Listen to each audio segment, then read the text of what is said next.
सिया राम।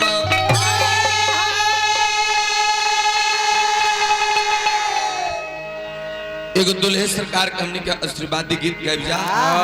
दुल्हार और दुल्हन के बढ़ी जा मास्टर बढ़ी जा।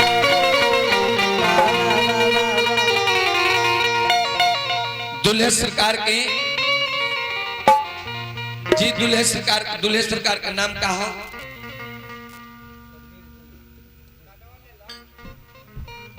काडवा दे दी सदिया ला हरदी छपरा से बारात चल के आई बा। ई जगह जवन है राजा जनक की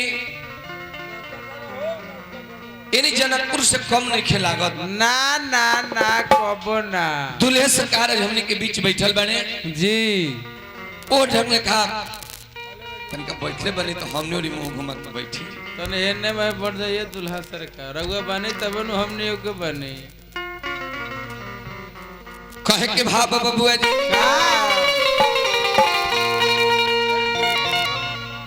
कि जोरिया बनल रहो दुल्हा दुल्हीन के समधि समधीन के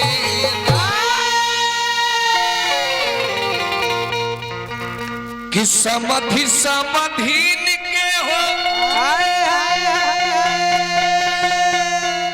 अरे दुल्हा दुल्हीन के। दुल्हे सरकार हमने के गीत के नेट पे भरत नहीं अरे दुल्हा दुल्हन के ठीक होता नहीं समझी समझने कहे फेटता नहीं कहे के बबुआ भाव कि जोरिया बनल रहो दुल्हा दुल्हीन अरे समधि समधीन के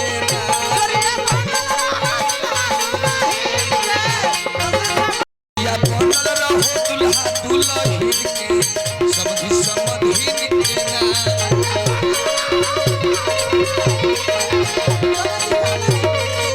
मुबारक हो तुमको ये शादी तुम्हारी हो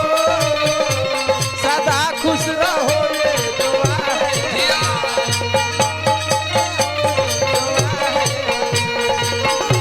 हो तुमको ये शादी तुम्हारी हो सदा खुश रहो ये दुआ है सारे कदम चुमे दुनिया सारी हो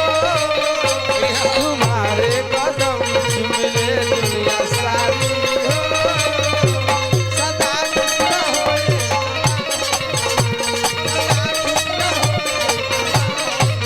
गोरिया बाबा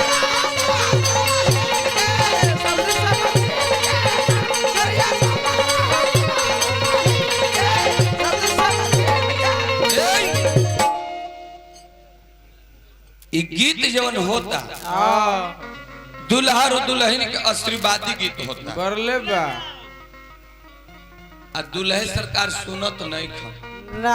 ये गीत के मतलब का होला दुल्हे सरकार का कि दुल्हे सरकार के फूफा जी हां जी दुल्हे सरकार के मौसा जी हां दुल्हे सरकार के पिताजी हां और दुल्हे सरकार जी पाहो जी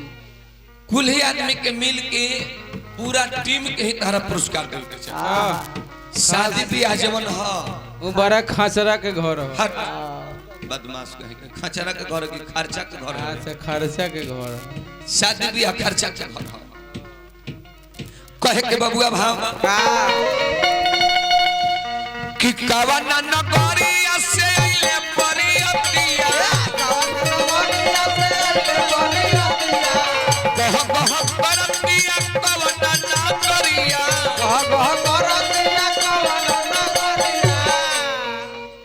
कवना नगरिया से आइले परियतिया आ गह गह करतिया कवना नगरिया ना हो हाँ और कहे के भाव तो कथना वर्णन करी तो कथना वर्णन करी आज शुभ दिन के दुल्हा दुल्हीन के नाम कथना वर्णन करी दुल्हा दुल्हीन के आज शुभ दिन के नाम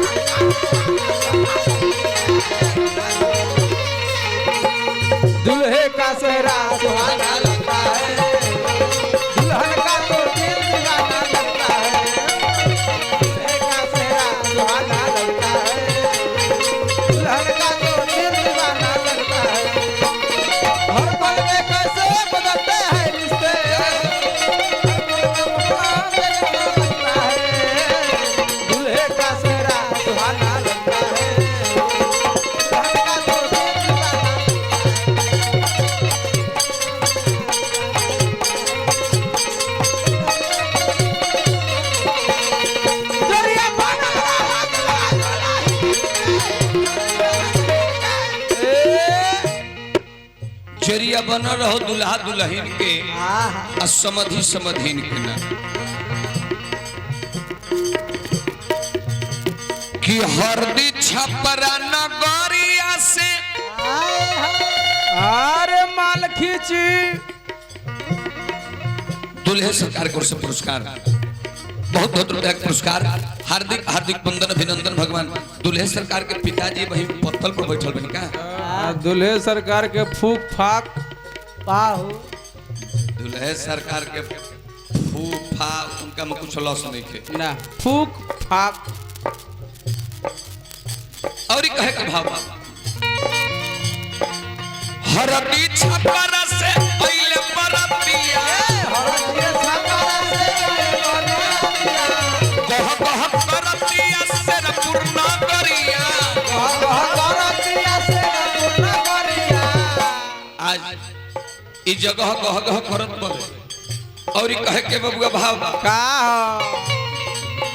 तकता ना बरन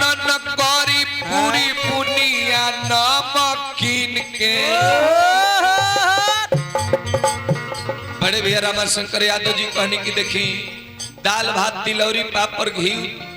दही भी खिया दी लोग कहे कि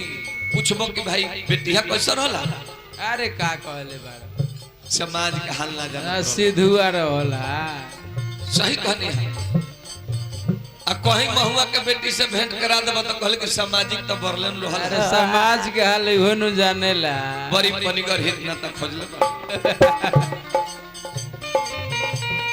तो कता ना बरन करी अरे पूरी बुनिया नमकीन के